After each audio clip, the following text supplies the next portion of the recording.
two sides.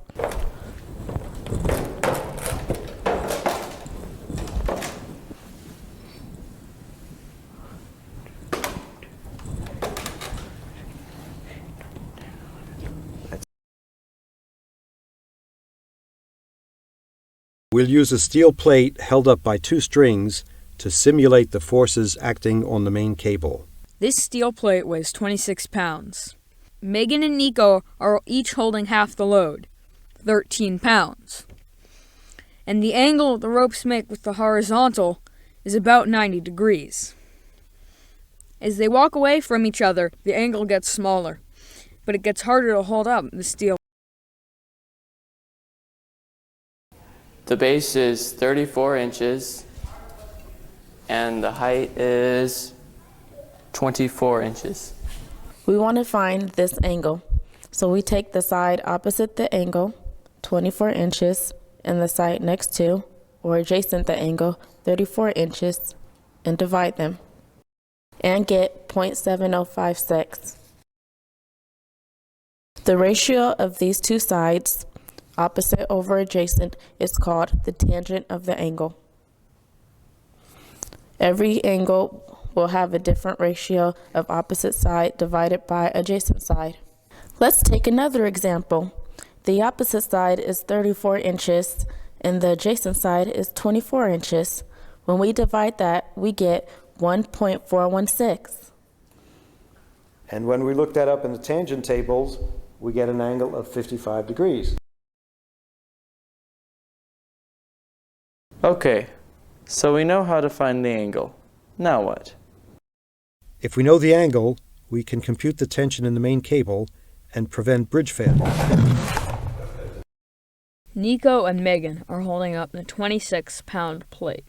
Now, we will replace Nico's diagonal pole with vertical and horizontal poles. Since the vertical and the horizontal balance out the diagonal, we can turn these three forces into a triangle. Nico's vertical pole is 13, or half the total weight of the plate. We want to find out how much Marcus has to pull. Tangent won't help. That uses opposite and adjacent sides. We need the hypotenuse, so we'll use the sine function. Sine is opposite over hypotenuse. It's just another way of manipulating the sides of a triangle. The sine tables list values for every angle. So the opposite side is 13 pounds, and the hypotenuse is the tension. We look up 30 in the sine tables and find 0.5, or 1/2. And when we cross multiply, we get T equals 26 pounds. So Marcus needs to pull with 26 pounds of muscle to hold up his side of the steel plate. By the way, we're measuring not with feet or inches, but with pounds. Tension bridge. The deck, which weighs about 25 pounds, is held up by 6 suspenders. This is one of the suspenders from the St. John's Bridge.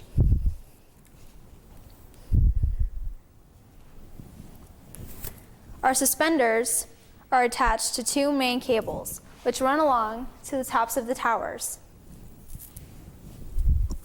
This tower is made of 2x4s, and our other tower is made of Mitchell and Marcus.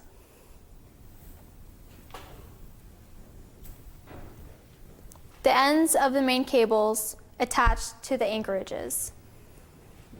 The main cable pulled so strongly on this anchor that we needed Nico to add his weight to prevent the piano from sliding. We're going to measure the angle of the main cables by using tangent. The base measures 96 inches.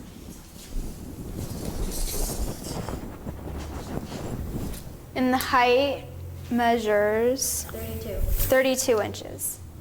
When we look up 0.333 in the tangent tables, we find it's between 18 and 19 degrees. That gives us an angle of 18 degrees. Now when Hillary gets on the deck, it will sag, and the angle will increase to 20.5 degrees. We've got a live load, Hillary, of 115 pounds, and a dead load, the deck, of 25 pounds for a total load of 140.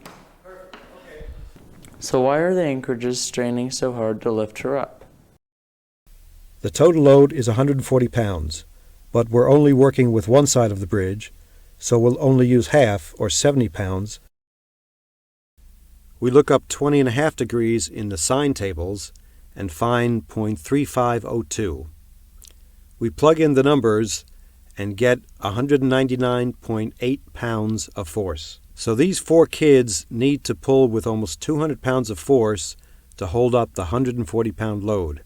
The other 200 pounds of force holding up the other side of the main cables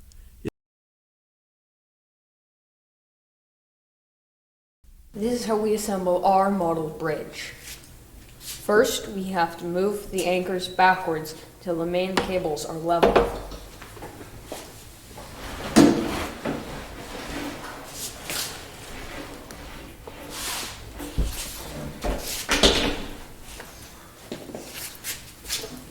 That looks about right. Next, we're going to loosen the nuts on all 14 cable clamps.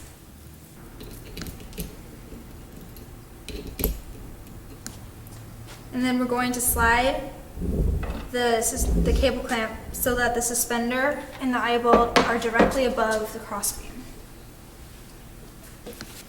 Now we need to make sure that we have enough slack so that the eye bolt can make it into the crossbeam,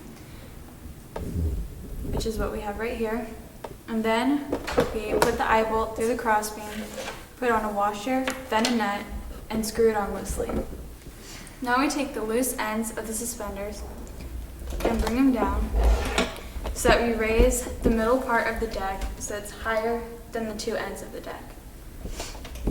And now we tighten up the nuts on the cable clamps.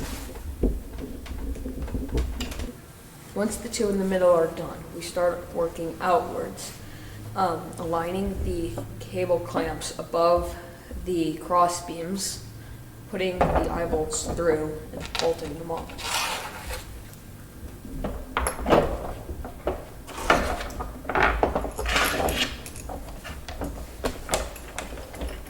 Now we pull on the loose end of the suspender until the cable clamps on these are just slightly above the cable clamps on the center row. And tighten. After we're done with these 6, we work our way outwards in pairs with these and those and these and those until all of them have been finished.